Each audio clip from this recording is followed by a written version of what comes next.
Let that thing spin real quick. Well, I mean, I couldn't wait to talk about Florida State, man. But it's hard, man. People get so sensitive about it. Listen, man. I tell people it's different. Like they're like, "Oh, you're not supposed to, you in media now. You're supposed to do this," and everybody bash them. I said it's different for me, man. I played. Like I scored in both them end zones and bled and sweat, did mat drills, and it just means more to me, man. Like, so when they suck, like, people don't even let me cover the Jags or cover other stuff. The first thing they tell me is, man, y'all terrible. You can't have an opinion, but I'll be like, come on, man. Come on, dog. Sure.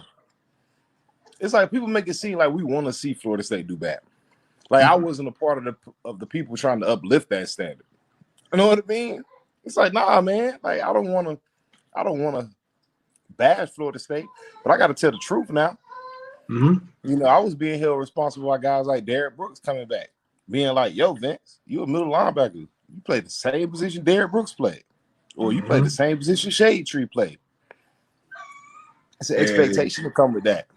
And if you talk to Shade Tree has no problem telling you what Shade Tree think. No. And he'll invite you to say something about it. Like, man, what you want me to say? Like, we watching stuff out here. We watching egregious football scenes take place on the football field. Yeah. Again, it's love. Like, if you can't, you got a younger brother. Like, if you can't be the one to tell your younger brother the truth, the raw truth, then who is going to be able to tell him that? No, I don't want to damage my credibility by telling you something that ain't right. Like, no, I want you to really be able to go get it. So when I tell you that you good or what I'm seeing is presentable, you're going to believe that. You're going to be like, oh, okay. Yeah, you got something to compare it to. But yeah, so I mean, it can't always be smiles and Hallmark cards. It's got to be tough. And when we get to that, I mean, people, we kind of already on, so people hearing it. But I give you this story of what happened to us in 2003, and we were winning. Like, so we was. And you would have thought, boy, the way they came. When I'm talking about the legends of legends came in. Matter of fact, I don't even care. All right. Anyway, this is your boy at Big Game James _36 on Twitter with a Seminole legend, Vince Williams. Played with Florida State. Was in the 2008 recruiting class. That was Jimbo's first year, wasn't it? Yeah, it was Bobby. It was Bobby last year, I think. Last year, okay. So you was there. So he got an opportunity to come in and play under Bobby Bowden. You guys may know him even more so now with the Pittsburg Steelers. Great young man. Got a lot of questions. Obviously, most of the time you guys see me interview people who played before me or played with me. Want to make sure we talk about the guys who came up, and eventually we will include guys who. Did you do mats? Oh yeah, I did mats. The real ones too, not the little quarter program. No, real. That's what I say. People ask me, what's a dope boy, James? And I say it's very simple. Did you do mat drills or did you not do mat drills? If you didn't do mat drills, you were Seminole, but you can't really be a dope boy. But we'll get some of these younger guys in here, but a lot of those guys are still playing. But what's going on with you, Vince? How you doing? How you and your family holding up during the quarantine? We're doing cool, man. I'm always in between Pittsburgh and Arizona because I work out here. So right now we just in Arizona. It's real sunny out here. I'm liking it. Everybody's safe, staying safe, washing up. That's it, man. To quote one of my favorite coaches in the NCAA, Coach Ed Orgeron, wash your hands and wash your ass. Like, that's all you got to do to make sure to do your part for it.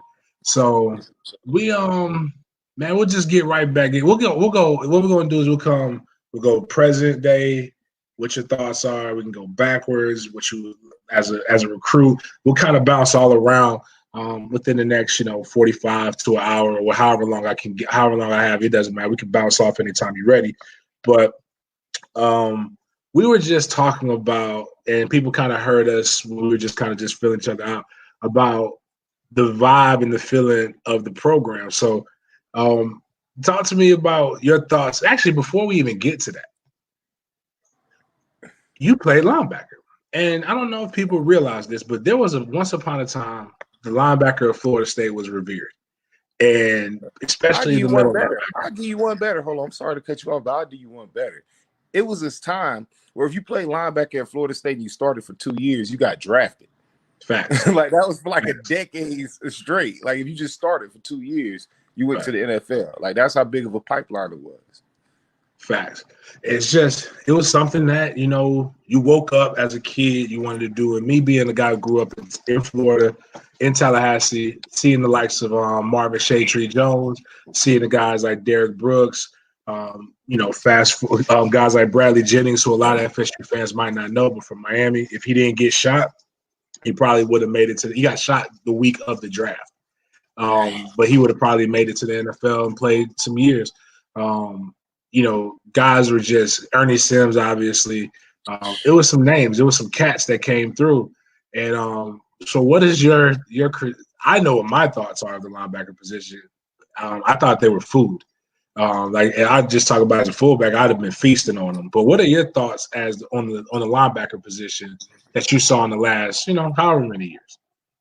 Man, I'm not gonna lie. I think that I think they're gonna be better, man, to be honest with you. I just think that they were out of position a lot. They wasn't really asking them to do things that benefited their individual strengths. And that's what I was noticing. That's why what really kind of made me really kind of start watching Florida State was because it just didn't look like the brand of Florida State football that I was used to watching. Like when you watch a Florida State game, there's certain things you're going to look for. You're going to want to see explosive athletes and a domination from the physical level. You know what I mean? Running and hitting and fast and explosive athletes. And I felt like we had those guys to be able to do that. Like, you know what I mean? But they just wasn't attacking in the way that they should be attacking. So this doesn't look like Florida State football. These don't look like Florida State linebackers. Definitely. So, like, explain to what is Florida State football in the words of Vince Williams? So, you know, the way that we were brought up at Florida State was that you didn't need a tremendous amount of scheme. You know, we were going to beat people because we were going to be extremely disciplined. We weren't going to make as many mistakes as you. We were going to be extremely physical. Everybody was going to get a hat to the ball. You know, that was Mickey Andrews. That's all he ever talked about. I remember we used to do a sprint drill after practice where we all had to chase the ball. It was a pursuit drill. Everybody knew about it. It's legendary at Florida State. You know what I mean? Those are just trademark things that you're supposed to see from a Florida State defense. That's what it's always been about. It's things that we hold near and dear to our heart. And those things just went away. So it's just you got to be aggressive. You got to be attacking. You always want to be somebody who's an enforcer. You got to be a bully out there. I just wasn't really seeing a lot of people bullying people. Like being mean, having an attitude, being excited about what they're doing, getting pushed around. It's actually something that a lot of people talk about. I tell people that be as nice of a person, be a great civilian off the field, but be a terrorist on the field. You have to be mean and violent and destructive to be able to play at a high level and to be able to, more importantly, survive Mickey Andrews and whoever. And was no, Kevin had left. Was Kevin still wasn't coaching you? Didn't he? Kevin had left. It was Chuck Amato. I had Chuck. I had Chuck. That's right. Chucky the Chest. Probably affiliated with the Mafia, and the only person that big with a high pitched voice that nobody wanted to size. Oh man, nobody wanted to try him. So what was it like playing for both of those guys? Both of them are legends in their own right. Both of them are very well known for developing and putting guys in the NFL. Let's talk about Mickey first. Talk about what it was like to be coached by Mickey Andrews. So for Mickey, man, I think honestly Mickey was bipolar or something because I've never seen a man that could love you up so much off the field and say some of the downright disrespectful things he would say to you on a football field. It would be like, yo, like, Mickey, I just missed the tackle. Okay, I let the running back cut back. But you got to just talk about me and my family like that? Mickey was a person who was so serious about the game of football because he loved it. I remember I heard him one time. He told me that bad football gave him indigestion. It just upset him. Like he just didn't like it. Like, and Chuck was the same way. It's just that they really cared about their game and they knew it had to be played a specific way, and they were going to be hard on you to get it that way. So just that discipline. and that commitment to having a standard. It was like, no, guys, this is the way we play, and this is how we're going to do it. And I don't care how much you complain and whine about it. No, this is what we have to get done. I've seen this before. I've coached legends before. And if you want to follow in their footsteps, I'm going to tell you what it has to look like because I've seen it. So just having that tremendous amount of credibility they had from coaching in national championships and first-round players and tremendous amount of talent, listen to that with that hard work and discipline and dedication, you know, it just made you fall in love with them. At least I did. Facts. Sure, Mickey. Mickey, I didn't get a chance to play with Amato on the other side of the ball. Played against him with North Carolina State when he was at North Carolina State and saw the things that he did and the stories that a lot of the old heads told us. But Mickey and his Mickeyisms, I swear, I hadn't seen Mickey since Bowden retired. When Tag did his press conference, so I brought him and he was, I think he had just had the hip surgery, and in the back of my mind was like, I want to push his old ass for some of the stuff that he said to me. But then I thought about it. I was like, that old man kind of tough. If I don't really get him good, he might give me a tussle. So I don't want to take no L with no old ass man. He would say some crazy stuff to you, right? I remember I graduated high school early to come to Florida State. So I'm in like a spring scrimmage. I'm 18 years old. I'm not even really supposed to be in college yet. And he's like, you gave up missing your prom for this BS? So you could have been back home wearing the crown and stuff, and you want to come out here and do this? You're perpetrating. You're not even supposed to be in college. You're not even supposed to be. Go back to Polk County. Just get the F out of here. I'm like, wow. Damn. Man. Like, is this college football? Like, I had never. My parents never even cussed in my house. He told I was on a scout team for like the first 2 weeks of fall camp, but we were in fall before I got a chance to get into the 2-man rotation. And I told Billy, because Billy Sexton, I was like, listen, dog, I'm gonna tell you straight up, I ain't going back up there. You send me back up there, I'm gonna quit. I was like, I'm not gonna let these men just talk to me any kind of way. When I heard him tell a guy the best part of him was dripping down his mama's leg, I was just like, oh my God, I wasn't ready to hear that at 18 years old. That's a classic. Daddy should have left you in a Kleenex. That, I wish I knew your father 18 years ago. I would have gave him 25 cents for the condom. And like you said, so one time he said something to me, I forgot, but I was ready to fight. It was in doing that. I was ready to fight. And he said, because it was something about my mama. And then we go to the training table, and why he got the nerve to ask me, hey man, how's your mom doing? Your mom doing? I said, nah, dog, you don't get to ask me about my mom. He completely, once he walked by that sign that said you're either getting better or worse or whatever the thing was, his mind just completely just changed. Like he forgets who he was.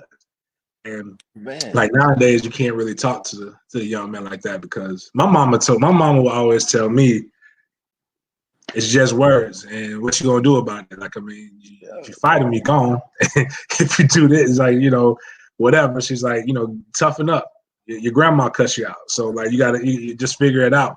But like nowadays, a lot of guys will fold, and that's kind of that's what some of the things that you would hear. And he talked to me this kind of way, he disrespected me, blah blah blah. And I'm like, do you want to win or do you want to have a feel good competition? Because y'all win in the feel good competitions. But y'all not looking like y'all out here trying to win. So that was one time. And that kind of brings me into what I was telling you about, because you were saying like some of the, and I don't know if the interactions or what's happened sometimes, but with social media, we should all be a lot more connected. And it's dope because, you know, you might know my sister, who was a track athlete at Florida State, there, Kyla Coleman. But yeah, I know your sister, a great person. But we didn't come up, but I know who you are from the tradition. Essentially, it's like a frat. Follow you, retweet your stuff, you retweet my stuff. We got guys over here talking trash on Twitter. My man Crow, Antonio Cromartie over here, talking smack about some of the stuff. But the reality is, like, we should be able to get into these guys. But there was a time in 2003, after the 2003 season, we only lost to 2 teams. We lost to Miami twice. I think by combined 10 points. We lost some in the bowl game in the regular season. We shouldn't have lost to Clemson. We came into Clemson half step. But here's the thing. We beat Clemson. We play in the national championship with one loss. So what I'm saying, like, here is what the level is. We beat Clemson. We're like one game away from playing in the national championship. Yeah. We come back, whatever, in January when it's early. You know how Tallahassee gets. It seems like it gets super dark and it's super cold. I just remember being cold. Man, we got a special meeting with all the – it was like Corey. See, Sam was there. Derek Brooks, Bullware, Deion. Now, mind you, this is my first time ever meeting Deion Sanders. Like, I ain't never seen Deion Sanders before, so we are pumped. This is Deion primetime. With the who's who of Florida State legends, all there. It was an hour of us getting cussed the fuck out for destroying the dynasty. Like, it's just like, you don't want to destroy the brand. I'm like, wait a minute. Like, dang. Like, we close. Like, nah, close ain't enough. Like, y'all supposed to be blah, blah, blah. And so, and I'm like, all right, that's the standard. The standard from the fans, you're hearing the fans, they'll call quick to call 2000s the lost decade. Mind you, you got a championship, you never missed a bowl game, but now the standard really ain't being met, and you're being over the top. I told him, listen, man, when you have Deion Sanders and you ain't never seen him before, he comes in and cusses you out, not you personally, but the entire team out. You start to feel a certain type of way, but when you get older, you feel the same way. Like, damn, them boys are missing the mark, because once you get out of it, especially you can speak longer to the pro part. I mean, like I tell people, I got a cup of coffee and some beignets in New Orleans. That's about it.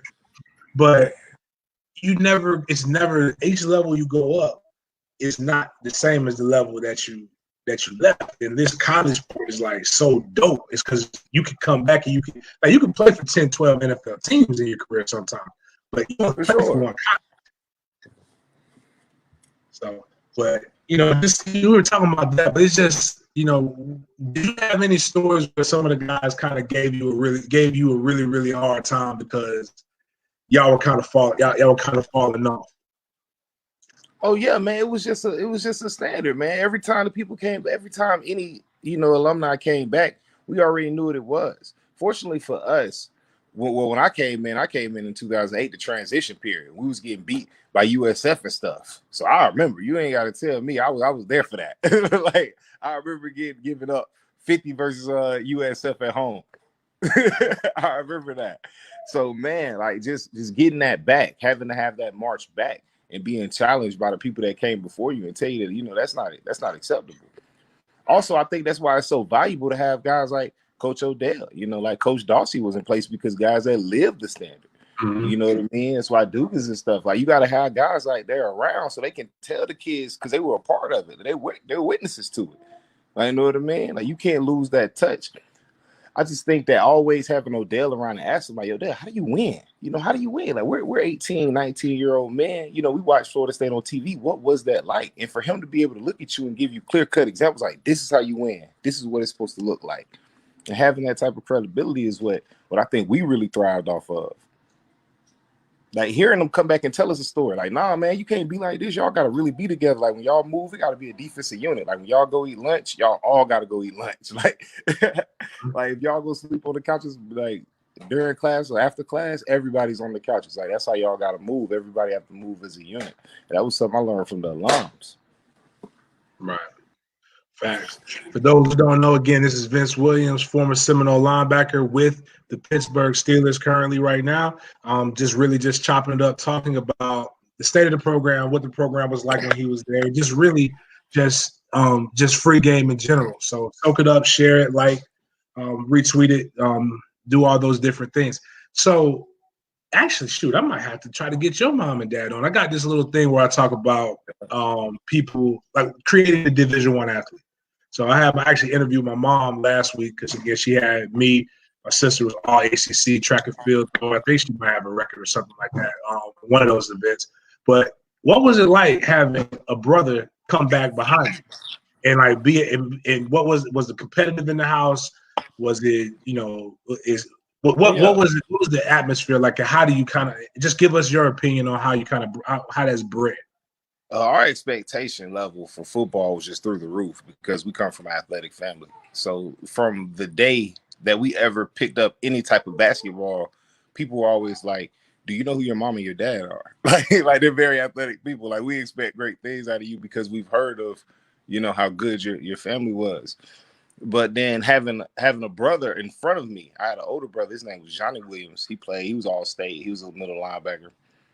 He played a little bit in D2 college or whatever. Then me coming, and then my little brother coming. So I always tell people it's like the nursery rhyme or the nursery story of the Billy Goat Gruff, but in reverse.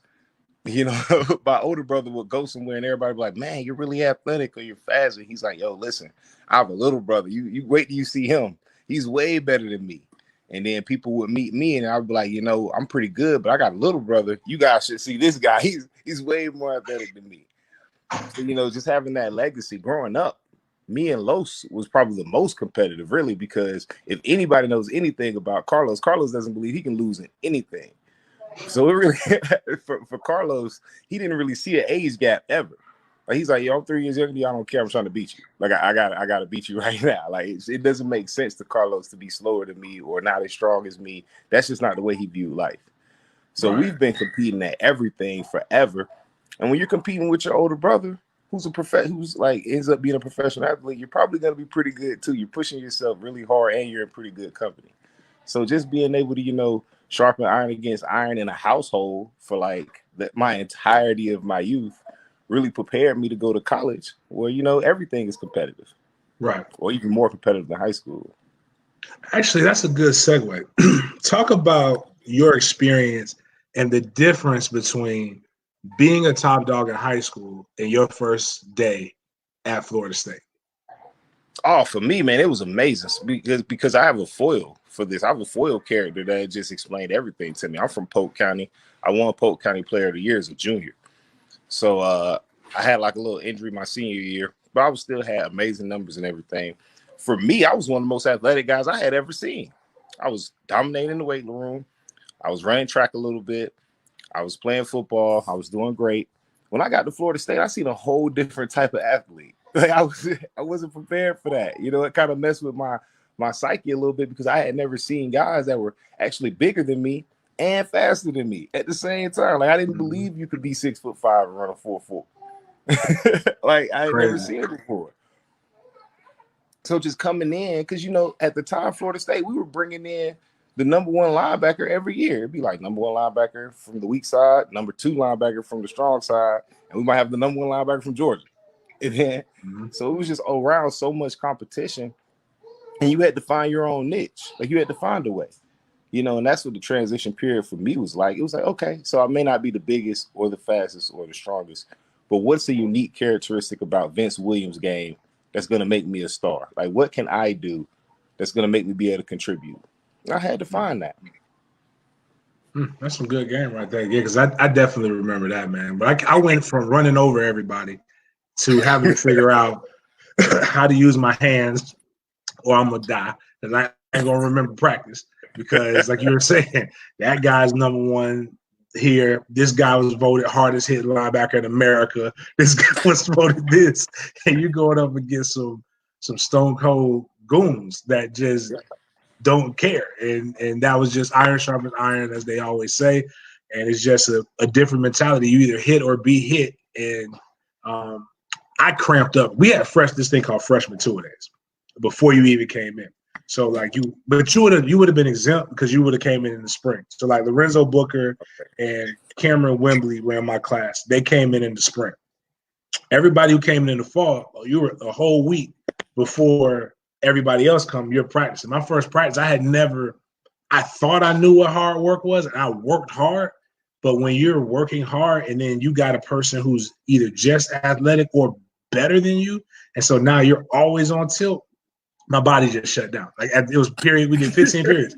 Right at the end of period 15, I'm trying to walk, whole body cramp. And it was the coldest thing. Like, now you could probably get arrested for that, but they just scooped me up, and there was a cold tub Randy Orvis was the guy. So they had a Randy, cold tub. Randy, Yeah. come get him, Randy. Come get Randy him. had them boys come get me. They dropped me in that cold tub, helmet, shoes, shorts, everything on, man, just to shock my system back, man. But it's just the climate. I mean, we didn't go undefeated, but the climate bred a better athlete, and at least the product always looked competitive when you were on the field. Oh, for sure. Because what you were going against, I'll never forget this. And I tell people this all the time. When I got to the Senior Bowl, I don't feel bad about saying this at all. I was at the Senior Bowl telling people how bad they're trash. I was seeing linebackers. I was like, man, you never would have played a down at Florida State. Like, you never would have played. Like, you wouldn't even have played at all, bro. Like, you never would have played. Like, I try to explain to people, like, yo, me and Telvin split a position. Like, you know what I mean? Like, Telvin Smith, like, I know he got a lot going on right now, but just talking about the football thing, like me and him won the position. Like Christian Jones on the outside, Nigel Bradham, Nick Moody, all of these guys are in the NFL or played in the NFL. Think about that linebacker room, Terrence Smith, that he got drafted. Olegwe, who transferred out, who still started at Florida State. So our linebacker room was so talented. All of these guys had a tremendous amount of talent. And then you look at the running backs we had over there in that room. You know, and all those guys get to compete against each other. You're going to get so good. I had never believed, I never thought that I would see the type of athletes that I seen in Florida State. And then getting those guys to be competitive was also another thing that I couldn't believe I was seeing. Like watching Xavier Rhodes go up against Benjamin every day in practice and really, really trying to get better and really, really grinding. And LaMarcus Joyner going against Kenny Shaw and really, really grinding and trying to get better like that. Like that competition was on another level. Yeah, and that's where like a lot of the best games I've seen were 11-on-11. You're seeing guys like again when you talk about Kelvin Benjamin going up again. Like I got a chance my entire freshman year, I just watched Anquan Bolden and the way Anquan Bolden moved and what Anquan was able to do to people. Like it just wasn't fair. Like, he's the first person I've ever seen jam DBs. Like everybody talks about the GB, like no, he get you on the line. Like he was stronger than you, more explosive than you, and he was coming at you. And it was going to be a long night for whoever he went up against. But the end of almost every Tuesday 11-on-11 practice before we went to goal line, you would see him do this over the shoulder, one hand catch over Brian. It didn't matter who it was. It was just whoever the DB was there that day. He was going to shine on them, and it was just that kind of competition. And then goal line was pure goal line and inside drill was pure violence. I had Mickey talk about the story, and it's amazing the things that he remembers because I told him we scored in 2 days on every goal line, ones and twos on every goal line play, and Mickey ran them boys like it was a track meet. And he was like, no, he said, James, that's where you're wrong. I didn't make them do anything. They made themselves run because they couldn't stop your ass. I was like, facts.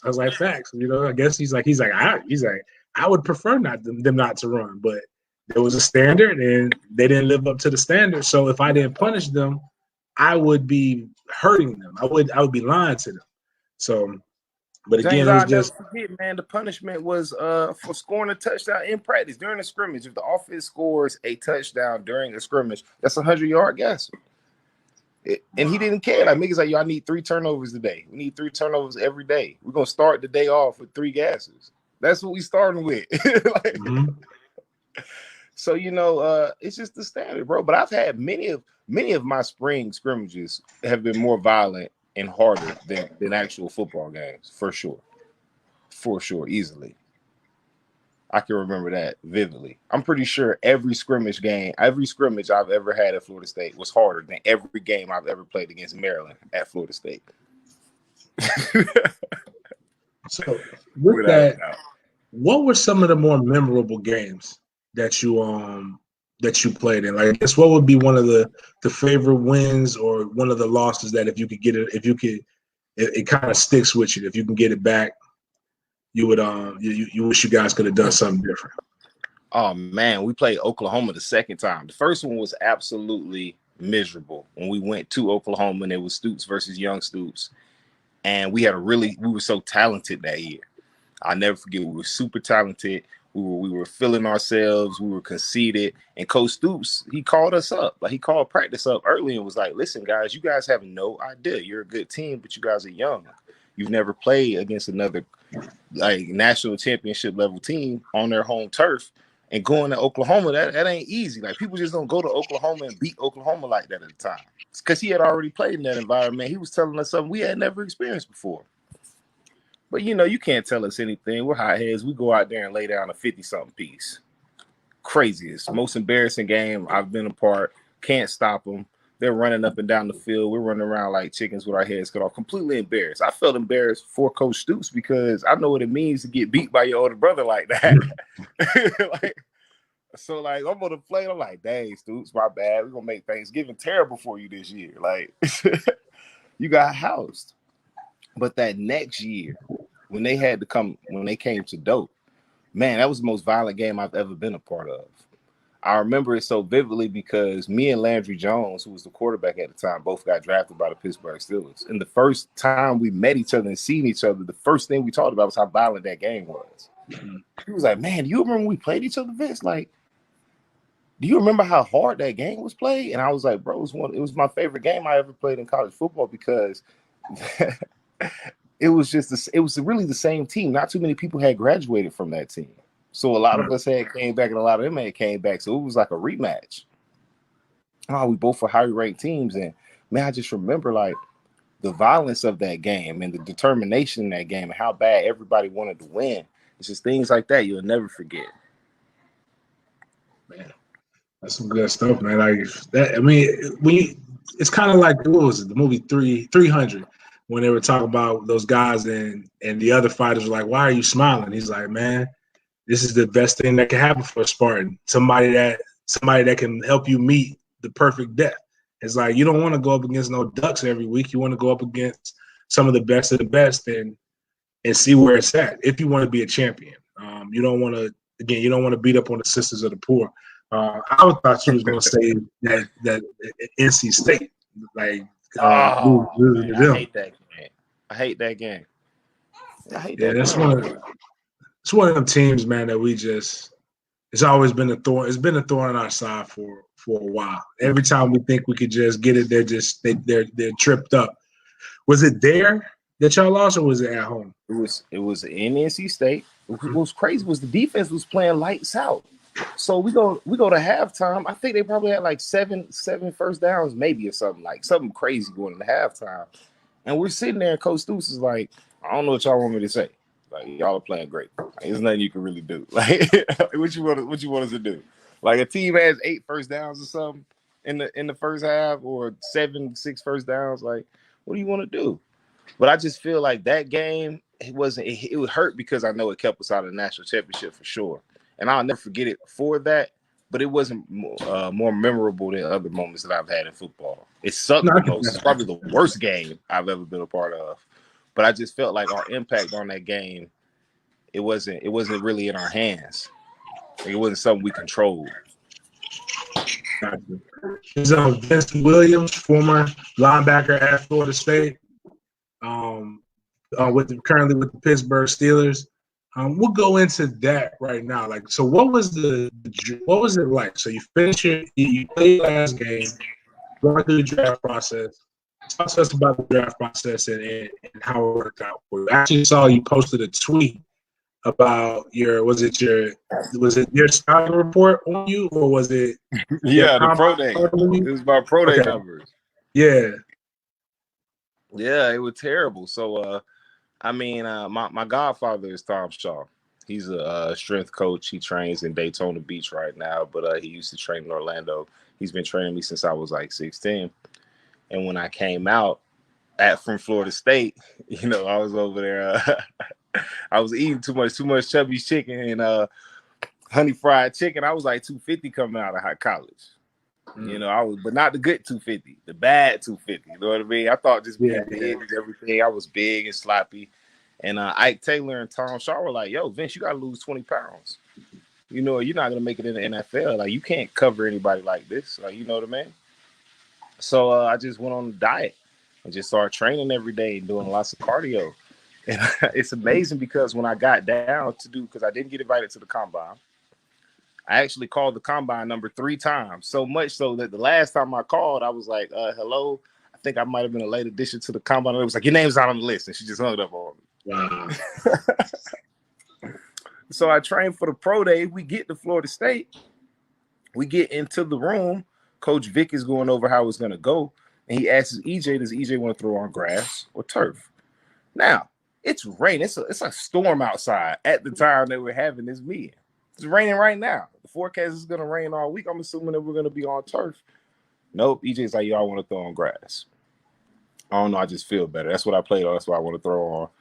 They put their entire pro day in wet Doak. So, man, all my numbers look crazy.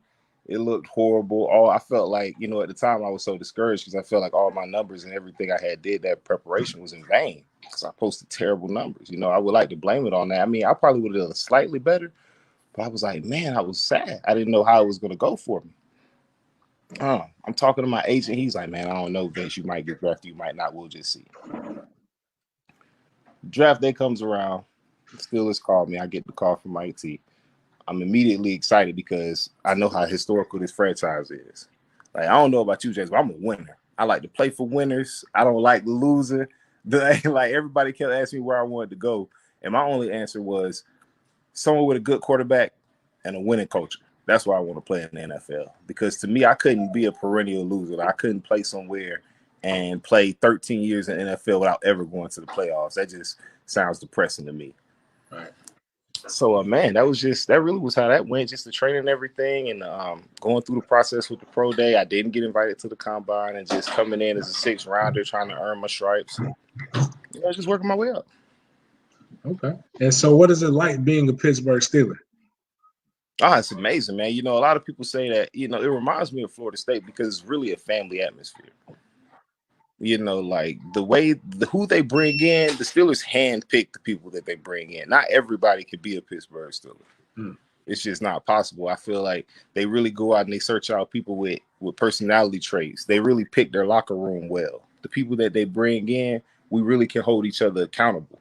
We can talk to each other. Like, I think everything that we're based around, a lot of it is competitiveness. Everything we do at work is competitive. The people that we work with, our chefs are competitive. Like, if I come into work and one of the chefs makes me an omelet and it's better than another chef, he's going to be upset. He's competitive. Like, that's just how we are from top to bottom. Everybody in the Pittsburgh organization expects you to win and to win a Super Bowl. Like, everything else is not acceptable. like, they don't care. And y'all been thinking forever, man.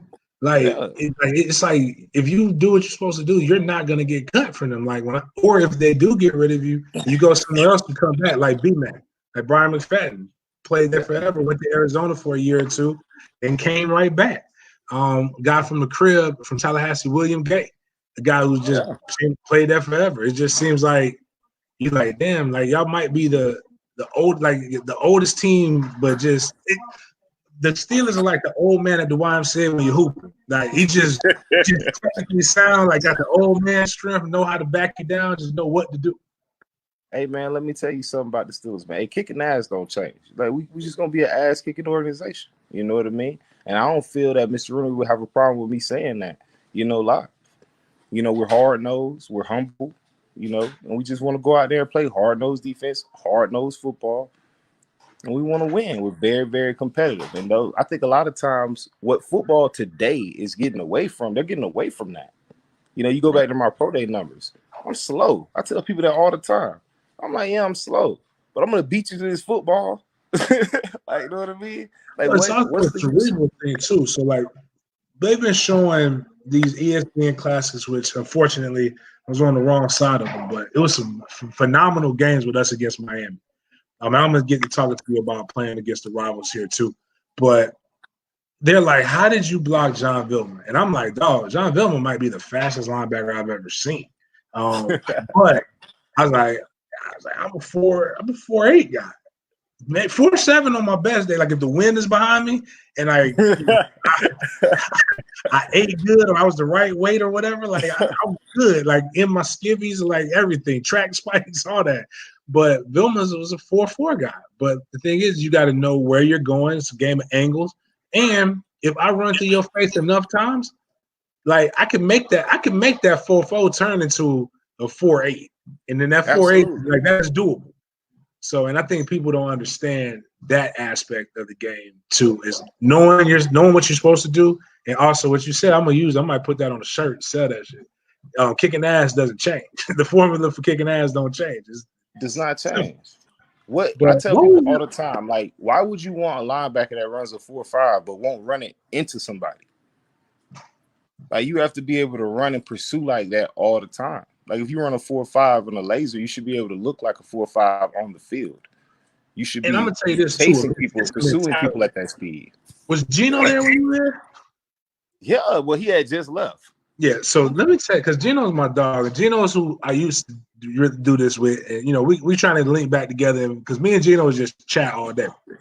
that little light SOB right there hit you like he weighed 240. Fearless.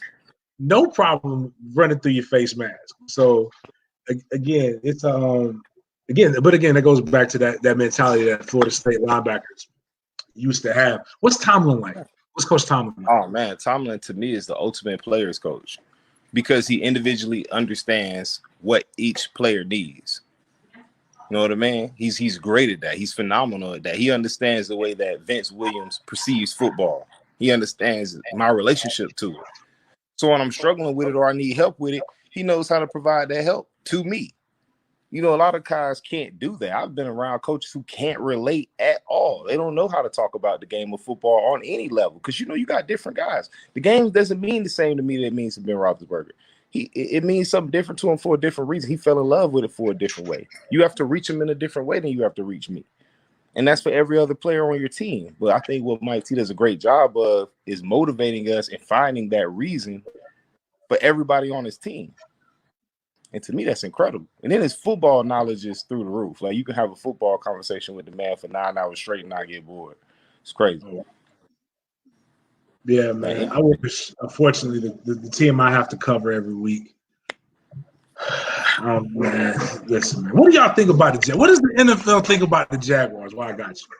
Man, listen, man. Hey, right now, Leonard Fournette is 100% one of the realest running backs in the NFL, hands down. Like, can't nobody. I don't even respect a lot of people. I'm not even a guy that stays after the game and shake hands. After I kick your ass, I'm going in the locker room. Pittsburgh get cold like that. I ain't really with the friendliness. Well, Leonard Fournette is that boy. That man is fearless. He's a warrior, bro. He is a warrior, bro.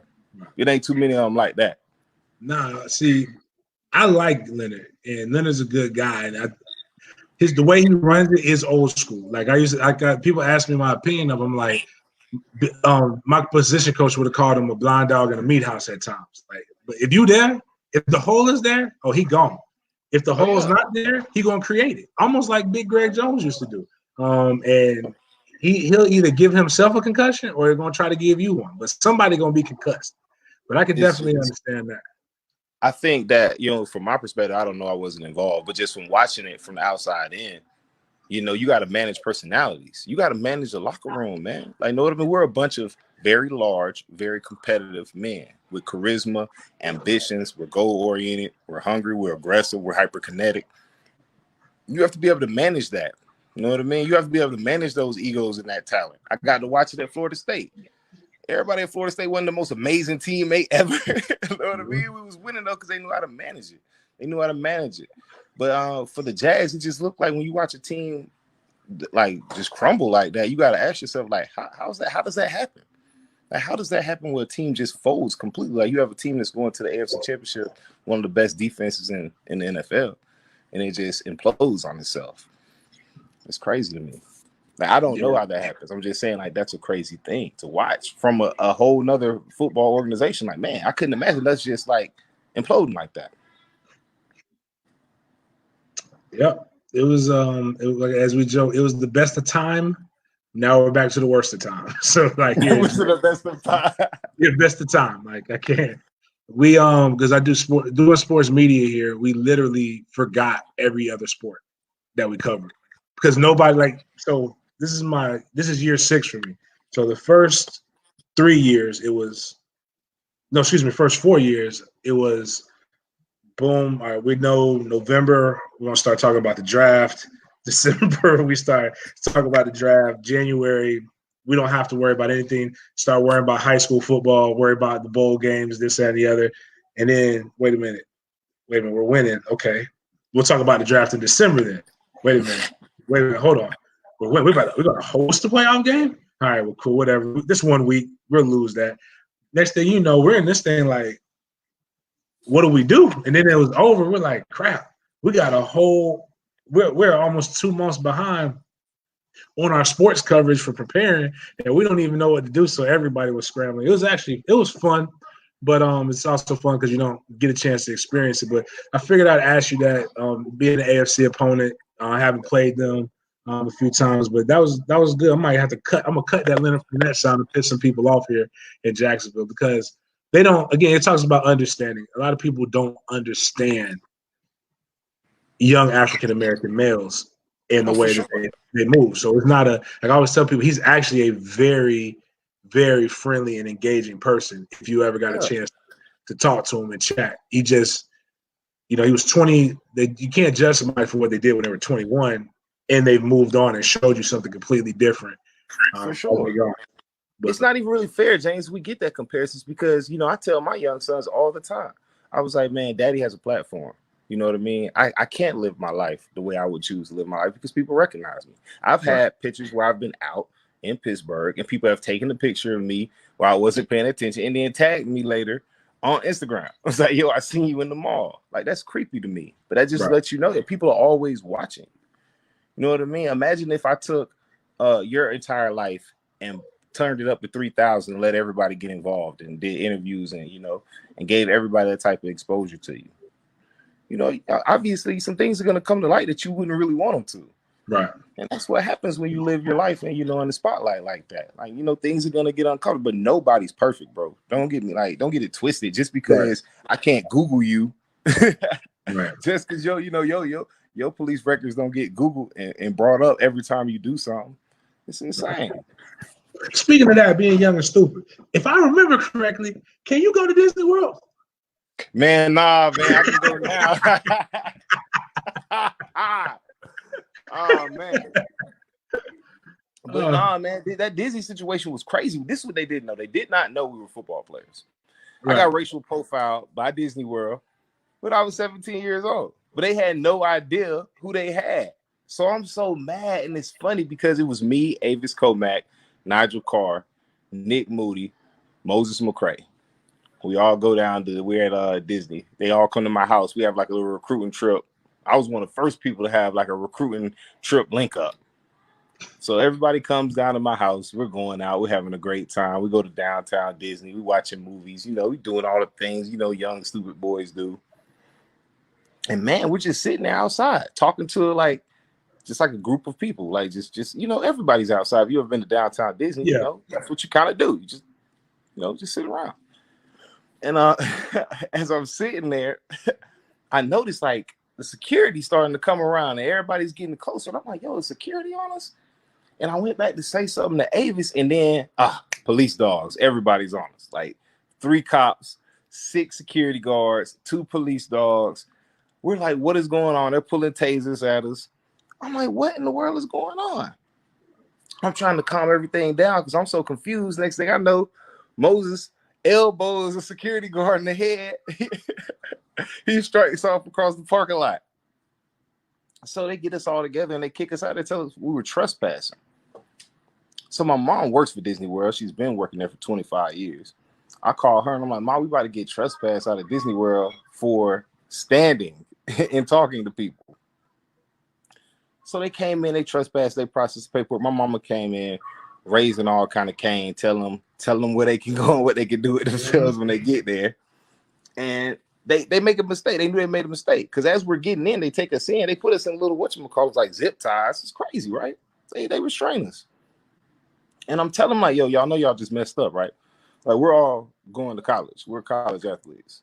Like we're all highly recruited athletes. Like we're not criminals at all. Y'all just profiled us. And they're like, we don't know what you're talking about. I'm like, yeah, whatever. You're gonna be hearing from my lawyer. And that's what happened. That's funny, man. But now, I do. That's not funny, bro. That's not funny. I don't mean it's funny in hindsight. It's not funny going through it. I can 100% understand that, but it's like, you just minding your business, and you're kind of the person that you want them to be around. Guys that are going to college, doing the right thing, just having a good time, and then all of a sudden, boom, this happens, and people don't understand that it happens a lot, especially when you actually got the platform that you have now.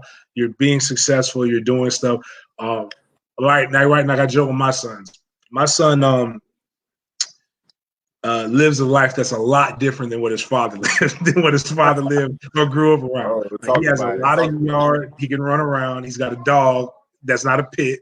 He can walk around and not do stuff. So and do things, but he's probably going to be sheltered for some things that didn't happen. Like I was joking, I was like, I know what it's like to be thrown up on a hot car when it's cold outside. It ain't the most comfortable thing in the world. Granted, I won't lie and say all the times I was doing constructive things, but once I got football in my life and I got structured, there's a lot of times, and I tell people, being affluent or being or having a platform or having access doesn't shelter you and protect you a lot of times from the stupidity that a lot of people who don't have what you have, because, and I tell them I'd be damned if I let somebody who makes $45,000 a year make life decisions for me, which is nothing wrong with making $45,000 a year. I want to make that clear, but I make a little bit more than that, and I don't feel like just because you're angry that you couldn't do that, you get to get to dictate change in my life. And I think sometimes that's what ends up happening. But like for me, it's crazy, James, because my stepdad raised me since I was 3 years old. Is a white man. My biological father died when I was 10.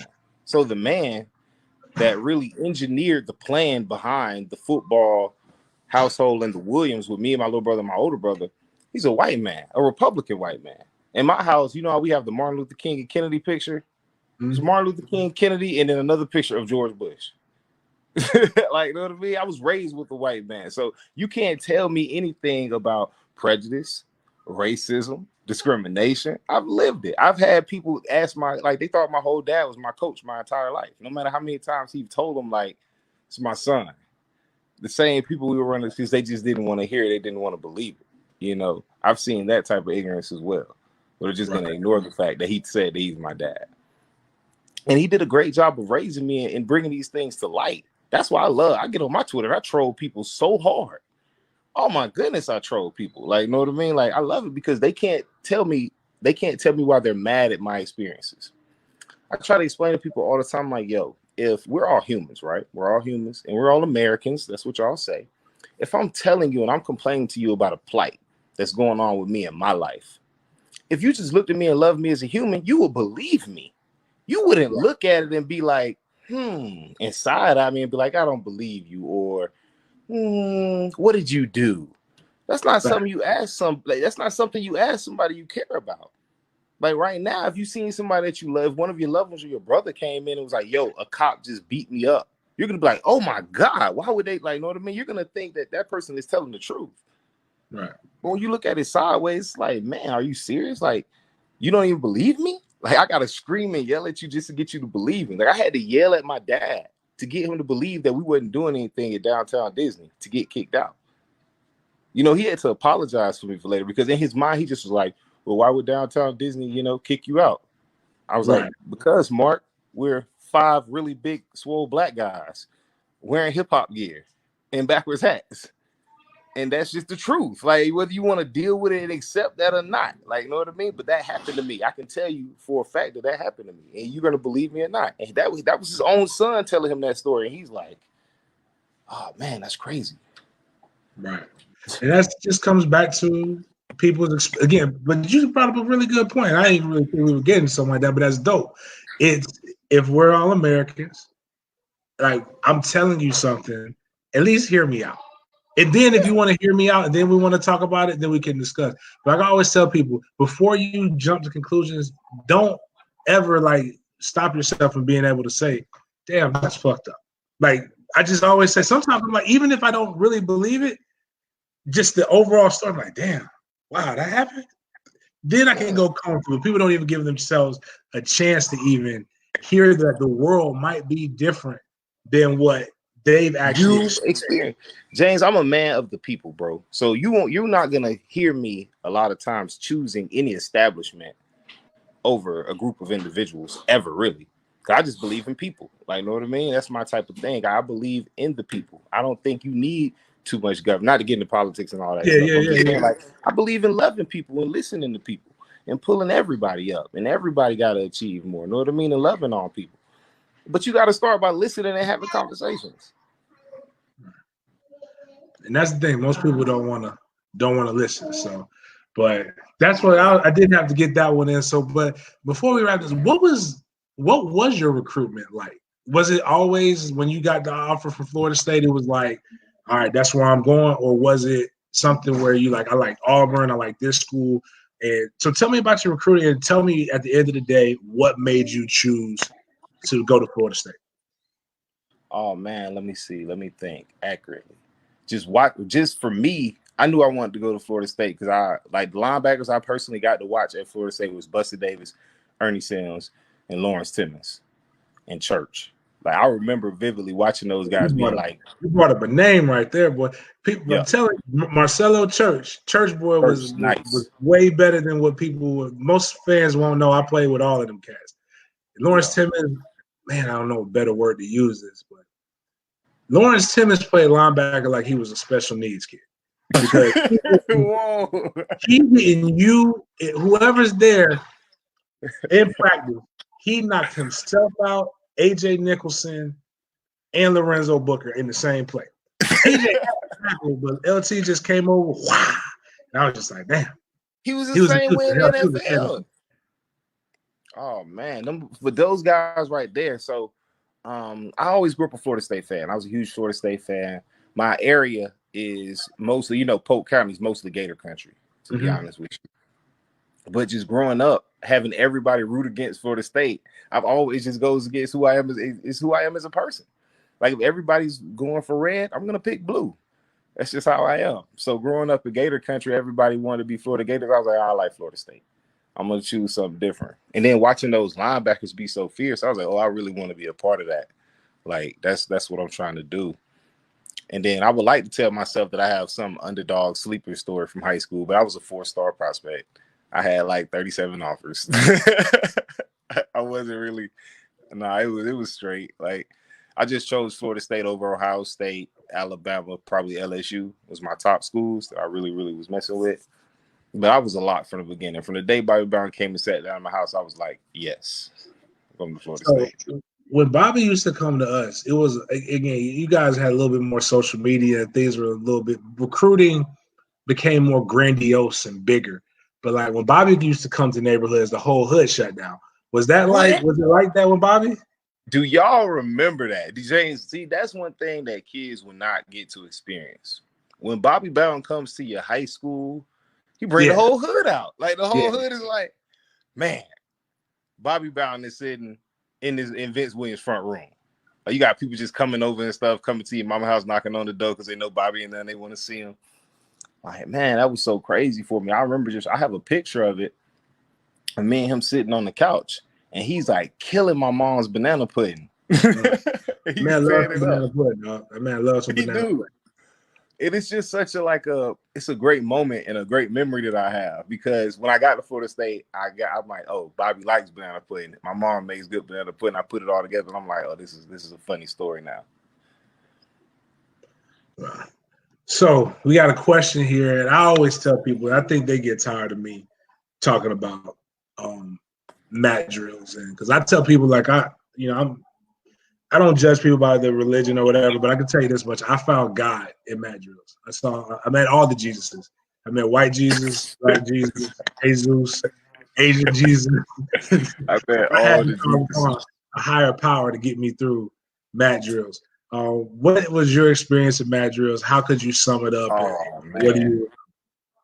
First of all, James, let me tell you how foolish I am for coming into high school early and getting an extra mat drill. Like, what kind of clown nonsense is that? First of all, they don't tell you about mat drills during the recruiting process. I've never heard of this. I'm like, mat drills? What's this?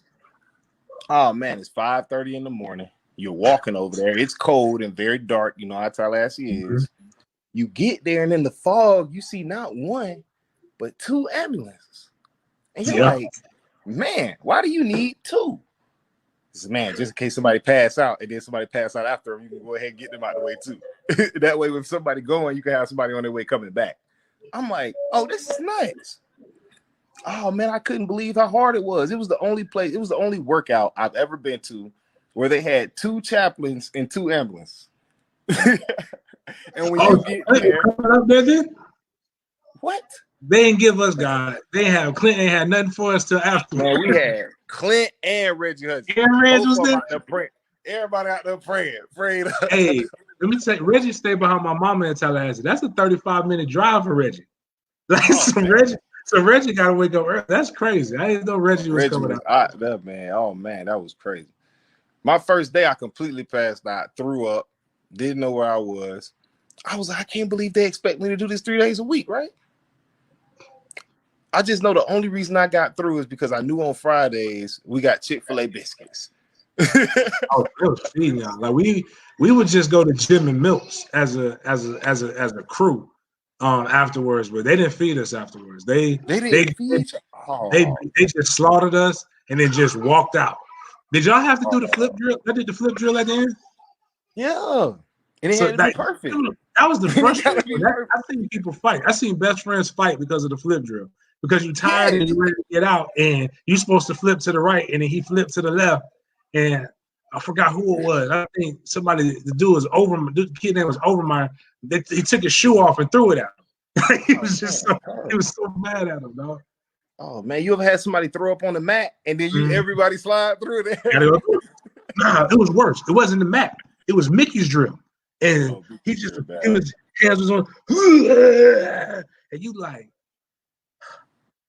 I ain't gonna have no grip. I ain't gonna have nothing. And you just see that thing just slip. We talking about COVID now. Oh God, everybody would have got something. I knew it was crazy because when you show up in the morning, it's real quiet, but the coaches are already sweating and warmed up. Yeah. And you're like, why are you guys warmed up? You see Odell stretching. He got his little belly buster on. I'm like, I thought we were working out. Like, yeah, we about to work y'all ass out. I've never been more tired in my life. You cuss a coach out in the season. I used to always wonder. I was wondering my freshman year, like, man, he just threatened Mickey, and Mickey ain't saying nothing to him. Mickey just took it. Mickey was like, write this shit down, and then you see him because it would be we would see our sheet of paper in the team in the player lounge. So you go up there and you see where you at, and you wanted to be in that first line. Or at least the first 2. What you didn't want to do is be in that last line. And and then what we would do is we would go up there to see what players was in trouble that had to be in that back line. And you see, he done pissed coach off. They done put him in the back line. Ooh, they slaughtering you, boy. Man, you ever had somebody get in your line that don't normally be in your line and just throw your whole rhythm? You're like, oh man, this ain't about to go well, man. I already know. I seen a dude cry when he saw who was in his line. He didn't do nothing. He didn't do nothing, man. He knew he was a good. He's like, I'm a good kid, man. I used to be in the line with him because he knew it was going to be a long morning for him. I don't know if Matt Drew's even worked no more though, James. I just think that children now are just different. Kids are just different now. Like I don't even know if it'll have that same effect. But it definitely drove us to a level of competitiveness. You need that. Like they made us that way. They did a great job of recruiting great athletes for Florida State, and then they turned them into hyper competitive guys. Right. Through a bunch of things that challenged you. Mickey, that's all Mickey did to me was just challenge me. Nothing was ever good enough except for the best. That was it. He never asked me for anything else, Mickey said something that was real dope, though. I don't know if he's still listening. I think it was about Cromartie. And he said he asked you what you want to be. Like, what are your goals? I want to go to the NFL coach. I want to be one of the best, blah, blah, blah. Be careful what you say now. Okay. And he's like, every day he's going to hold you accountable to the goal that you said you wanted to be. Yeah. And he asked him, he's like, am I too tough on you? Do you want me to Would you like me? You don't want to go to the NFL no more? You want me to I can pull back. And what I used to do, what I think my mom used to always tell me is when they're not coaching you hard, that's when they no longer care. When they're coaching you hard, that's when they actually see something in you and they need to get something out of you in order for them to be able to win. And I think the beauty of Mad Drills was this, is that it's really, if we did these same drills, this is why I didn't respect the fourth quarter drills. No disrespect to Jimbo. But if we did these same drills at 3 o'clock in the afternoon, easy. When it's warm outside, it's not cold. If we just had to accomplish the drills, if it wasn't them looking at the little small minutia, like when you dive out, is the person behind you automatically ready to go? Because if he's not, we're going to make everybody go again. Did you accountability, James? And so I can individually get through it by myself. I'll get it too. But it's not going. It's going to take more than me. I have to be able to get you, I have to hold myself to accountable, and I got to hold you accountable, and I got to get you to not want to disappoint me more than your care about what the coach does. So really, at the end of it, we're all a unit, and we're all flowing, and we're all getting after. Matt Drills picked our leaders.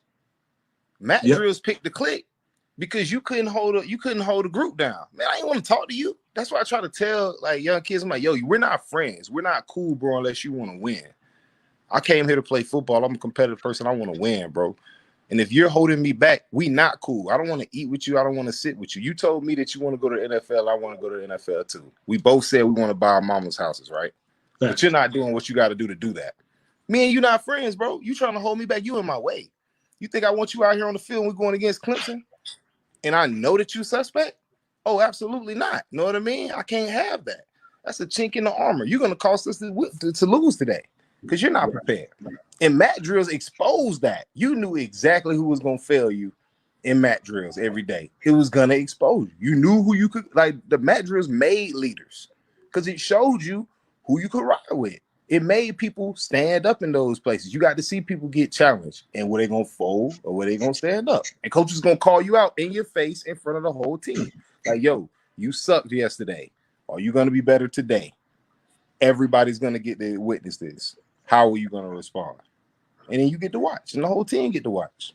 And the beauty of it is that it also lets you know who you can rely on when the game is on the line and when it got tough. Sure. If you folded during match, I judge life experiences on zero the mat drills. If it's harder than mat drills, I probably have no business doing it. But if it's not harder than mat drills, more than likely I could get through. Leads me into the last thing, and then I'll let you go, man. I appreciate you. Vince Williams, everybody, Florida State linebacker, currently plays for the Pittsburg Steelers.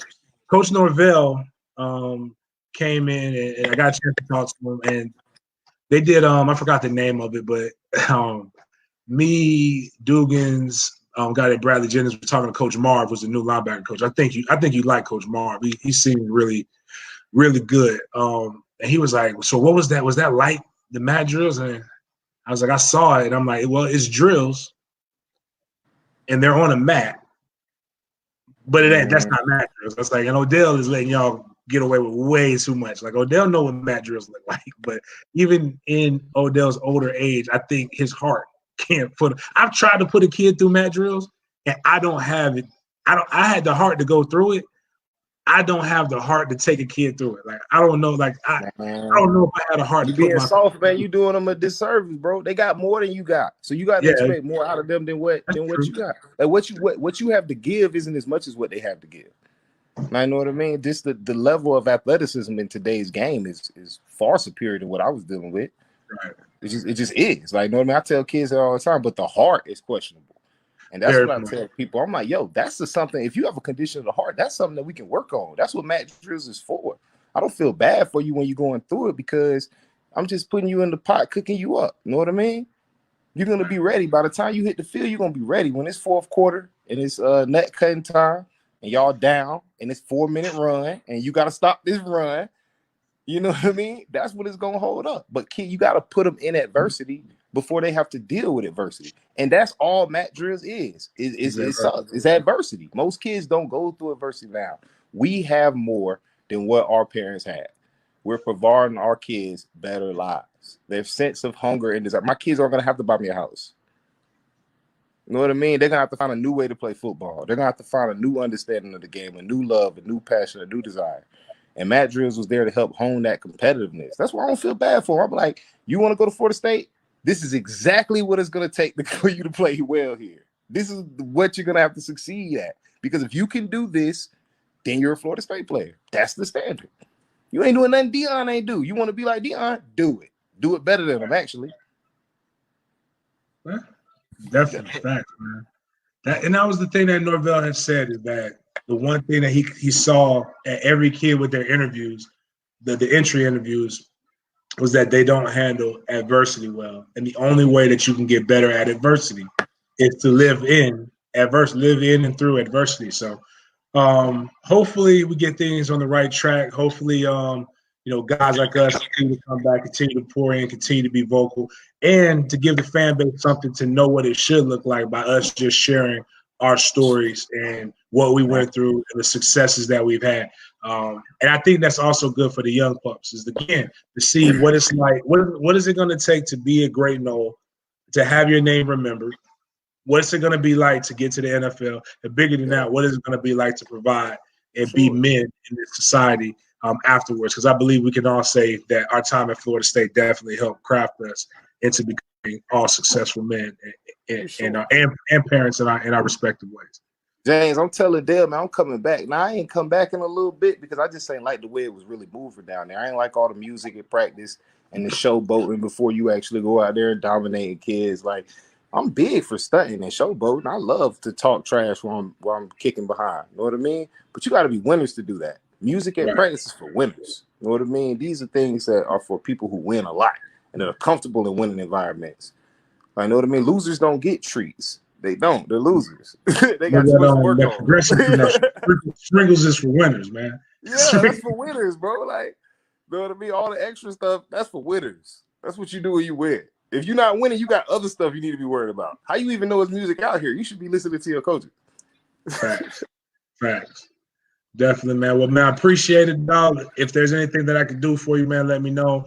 That's that no connection, dog. And I definitely, again, want to tell everybody this is Vince Williams. Make sure you go check him out on Twitter. Very good follow.